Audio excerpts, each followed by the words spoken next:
Evet, sütümüzü ocağa aldık ve kaynıyor şu an. Üzerine kaymağı birikti. Sütünüzü ne kadar uzun süre kaynatırsanız o kadar güzel yoğurdunuz olur. Altı kısık bir şekilde uzun süre kaynatabilirsiniz.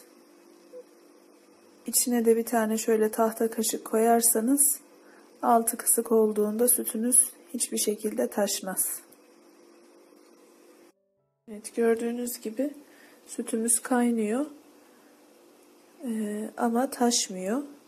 Çünkü içerisinde tahta kaşık var ve altı kısık. Bu şekilde olduğu zaman taşmaz. Korkmayın. Sütümüz yeterince kaynadı. Yaklaşık 20-25 dakikadır kaynatıyorum bu şekilde. Şimdi altını kapatıyorum ve ılımaya bırakıyorum.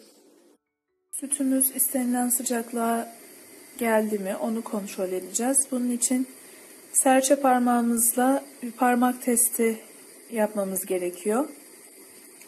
Serçe parmağımızı sütün içine daldıracağız. Böyle parmağımızı hafif ısıracak sıcaklıkta olması gerekiyor. Yanmayacak parmağımız.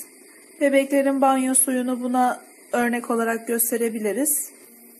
Bu ısıya geldiğinde sütümüz mayalanmak için hazırdır demektir. Ben sütümü hem kullanım kolaylığı açısından hem de buzdolabında daha az yer kapladığı için kavanozlarda mayalıyorum. 1 litrelik kavanoz için size şimdi mayalama tarifi göstereceğim. Evet, burada bir kaşık bir önceki yoğurdumdan yine ev yoğurdu mayamız var, yoğurt mayamız. 1 litreye 1 kaşık yeterli oluyor.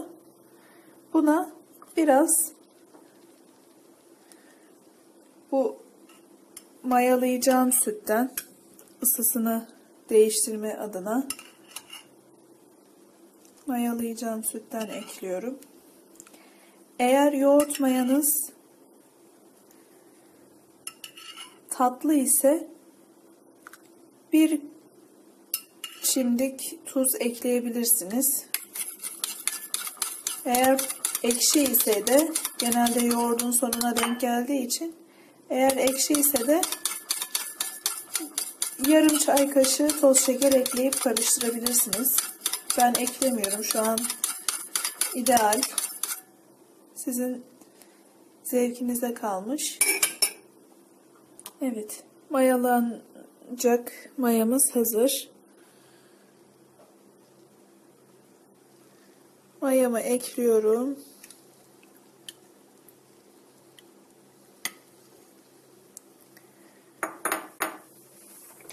Ve maya her tarafına karışsın diye tahta kaşıkla, bunun püf noktası bu. Tahta kaşıkla güzelce karıştırıyorum.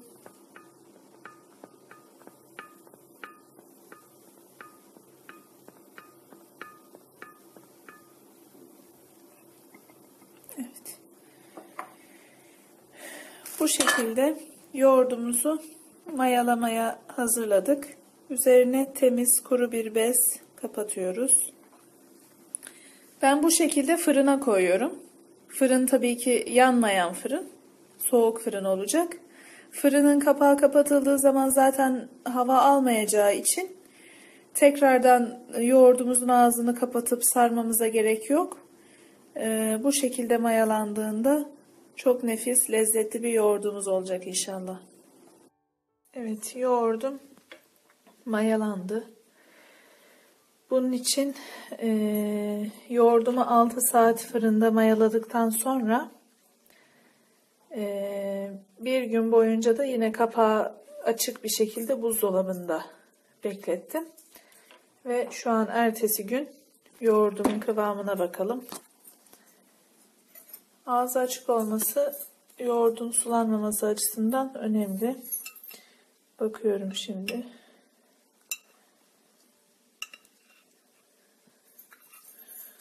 Evet, gördüğünüz gibi yoğurdum gayet güzel kıvamlı.